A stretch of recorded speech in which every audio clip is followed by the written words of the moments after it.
So the ATF just dropped their new rule on pistol braces. So let's talk about this. So like I mentioned in the intro, in this video we will be discussing the new rule on pistol braces, which the ATF just released like an hour ago. This just dropped, like I said, an hour ago. It's about 293 pages. I'm gonna be honest, I haven't gone through it all right now. I'm currently going through it. Mainly in this video, I just wanted to make you guys aware that the ATF has dropped this pistol brace rule, kind of some of the general takeaways from the press release, some of the things that have stuck out to me so far in going through this, and then I'm gonna have to probably do a much more comprehensive breakdown later, following up on this, looking deeper into all the nuances of what this really does and how this is going to affect the use of pistol braces going forward. Now, if you don't recall, recently the ATF announced a proposed rule on frames of receivers.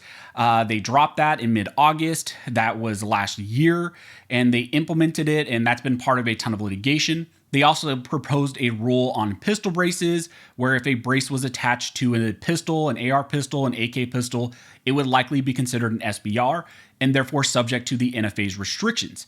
Well, the ATF just released their final rule on pistol braces, and it is now live. I will leave a link down below in the description section and also in the comment section where you can find it if you want to read it for yourself. It's about 293 pages, but I always recommend you guys look at these documents yourself because I can get things wrong. A ton of people can get things wrong. So you want to look at it yourself and try to understand it to the best of your ability. But like I said, I will be doing a follow-up video trying to break down some of the major points as well. So here's the press release which was attached with this final rule. The press release states, the Justice Department announces new rule to address stabilizing braces, accessories used to convert pistols into short-barreled rifles. So even there, just with the title, you can kind of tell their position, which we knew what their position was. It states, today the Department of Justice announced it has submitted to the Federal Register the stabilizing braces final rule, which makes clear that when manufacturers, dealers, and individuals use stabilizing braces to convert pistols into rifles with a barrel of less than 16 inches, commonly referred to as short-barreled rifles, they must comply with the laws that regulate those rifles, including the NFA, the National Firearms Act. In April of 2021, at an event with President Biden, the Attorney General directed the ATF to address the issue of stabilizing braces. Keeping our community safe from gun violence is among the department's highest priorities, said Attorney General Merrick Garland.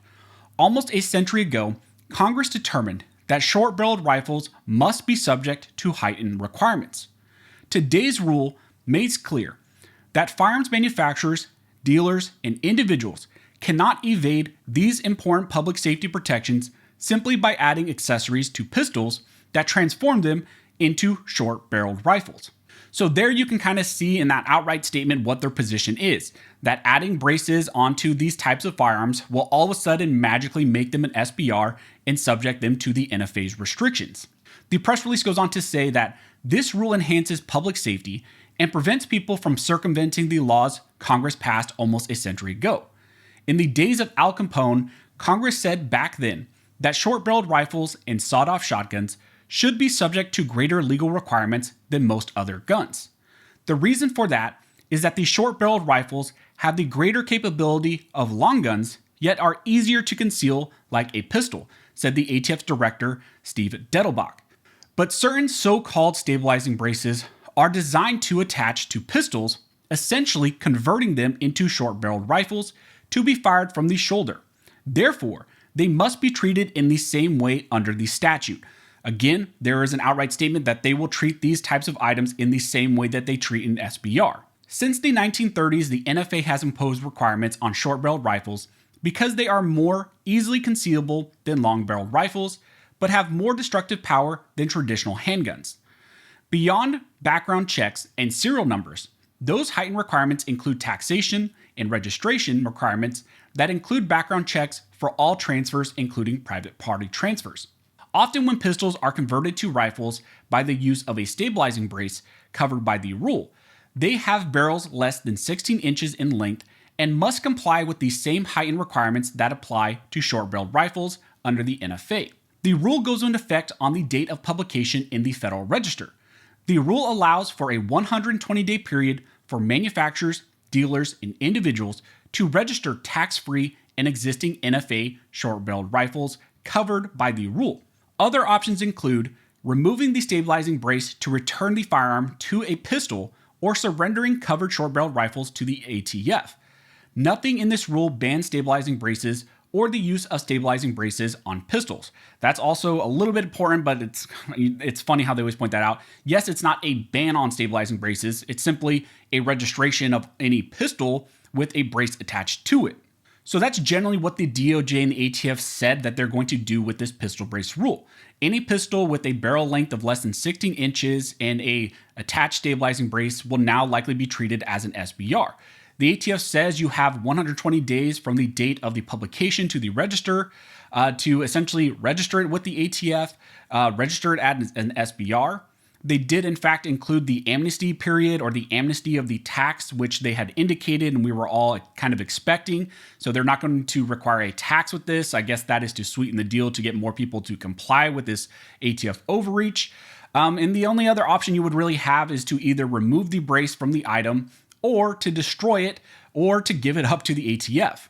From what I saw so far in this rule, they are also scrapping the worksheet 1099 that was in the proposed rule. And that's the worksheet, the kind of report card system that had a bunch of points on it that you would add up to determine whether or not your item was in fact an SBR or what the ATF considered to be an SBR. And instead they said they took the main factors of that worksheet and included it into the regulatory definition of what they deemed to be an SBR. They changed the definition to read accordingly.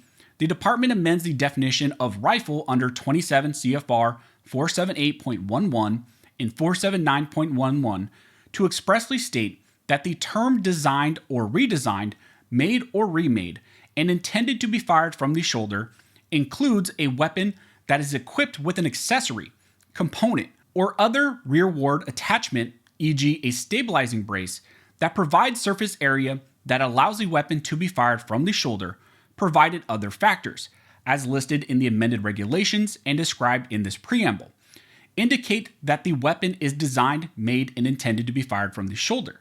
They include those factors, and the factors are 1. Whether the weapon has a weight or length consistent with the weight or length of similar designed rifles. 2.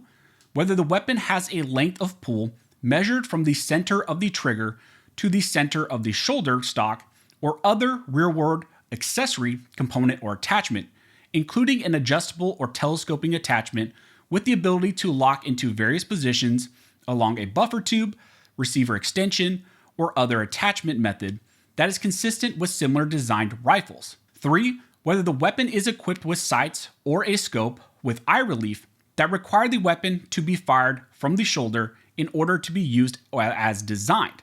4. Whether the surface area that allows the weapon to be fired from the shoulder is created by a buffer tube, receiver extension, or any other accessory component or other rearward attachment that is necessary for the cycle of operations. 5. The manufacturer's direct and indirect marketing and promotional materials indicating the intended use of the weapon. And 6. Information demonstrating the likely use of the weapon in the general community.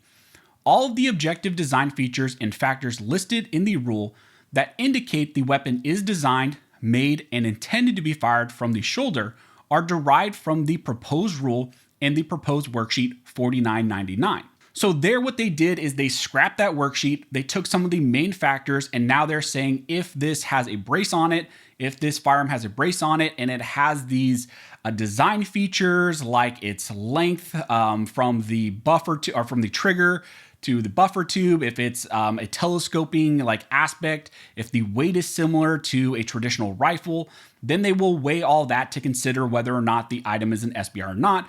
And likely the traditional configurations that we all traditionally have these pistol braces in, or these pistols with braces on them, would likely meet almost all these factors and therefore be considered an SBR by the ATF and be subject to these NFA restrictions now because of this new rule. So I'm sure there's going to be a ton more in this rule as I go through it. I'm going to make a more thorough video going forward. So keep an eye out for that, where I'm going to look for some of the bigger aspects of this as well and try to figure out if there's anything else sneaky in this. So again, just wanted to make this announcement to you guys, let you know that the ATF has in fact dropped their rule on pistol braces. They are now going to try to treat these types of firearms with braces attached to them as SBRs. But no doubt, in my mind, the ATF will now be sued by various organizations like FBC, GOA, SAF, NAGR. Pretty much everybody is going to sue the ATF, similar to how they did with the frames and receivers rule. But stay tuned for an update video, like I said, where I'm going to go more comprehensively and break down this new rule.